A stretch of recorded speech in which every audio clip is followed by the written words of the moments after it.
Well, my vocation story really began when I was go to church with my family when I was younger. It began when I was, we would just go to church as a family, and I remember I'd be very distracted during Mass. A lot of the times my mind would wander, but it was my grandmother who would always be sitting next to me in the pew, who would kind of constantly be a reminder of the faith.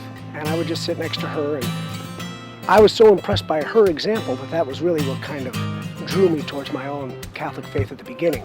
Even though when I was at that age, I really wasn't that in tune with my own Catholicism. It wasn't until I got through high school and I finally got to college that my faith started to become my own. And I remember it was my freshman year, and I remember this so distinctly. I ran into this wonderful priest and in my class. It was the first time I went to a Catholic school.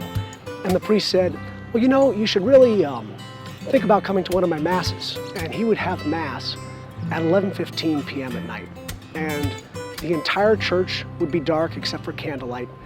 And there would be this beautiful Gregorian chant in the background. And I remember for the first time in my life, I started to go to Mass, not because I had to, because my parents were saying it's Sunday, it's time to go to Mass, but because it was my choice. And I really felt this incredible closeness to the Lord in the Eucharist. Now, the priest was a wonderful man, but he wasn't a stellar homilist or just an incredible, all that great at liturgical things, but you could tell his devotion to the Eucharist, and that was infectious. And I remember I'd go into the sacristy and ask him a lot of questions after the Mass about my classes, and we just developed a close friendship. And so I remember one day he gave me a letter inviting me to a discernment dinner, and I said, sure, that sounds great.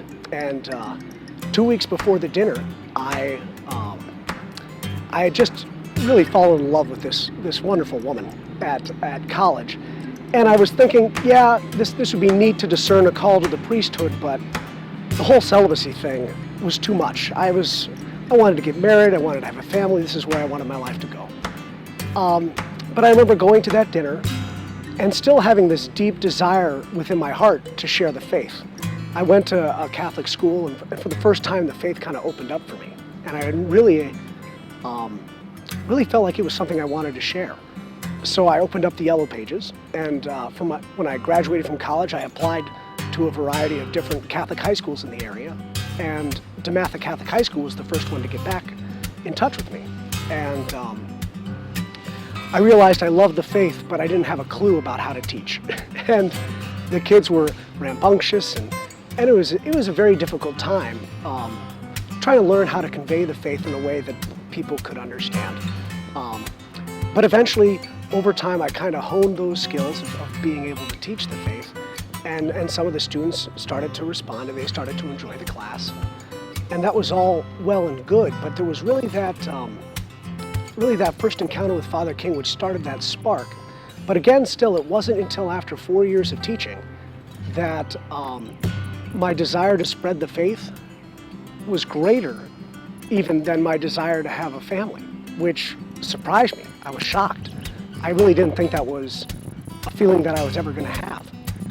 But I think God was listening, because that last year I was teaching at that high school, I ran into a good friend of mine who was also discerning a call to the priesthood. And he taught me how to pray the rosary. Even up to that time, I mean, I had a rosary, but I never really took the time, you just keep it on the rearview mirror, but to actually take it down and pray it.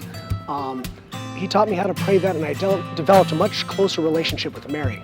And when I had that relationship with Mary, it kind of sheltered me to be able to hear God's voice more clearly in the Word of God, her Son. And so when that happened, at that point, things really started to change. Even my students were saying, Mr. Holmer, you really ought to become a priest. And there were just little things like that just kind of kept pushing me along. And I was surprised that my reaction had stopped being one of shock and fear to one of more joy and happiness about the possibility that maybe God was calling me to the priesthood. And so that kind of continued to develop and to grow.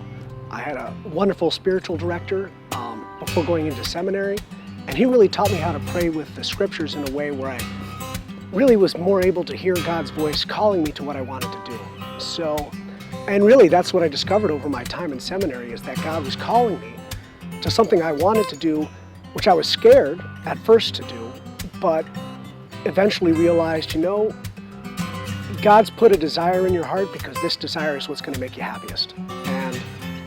And that really was a process of a long time of kind of pushing aside different fears I had to eventually just come to the awareness that this is really what God was calling me to do all along. And it really has been the happiest place I think I could be. And that's where I think I've been led by God. And I've never felt abandoned by Him along the journey.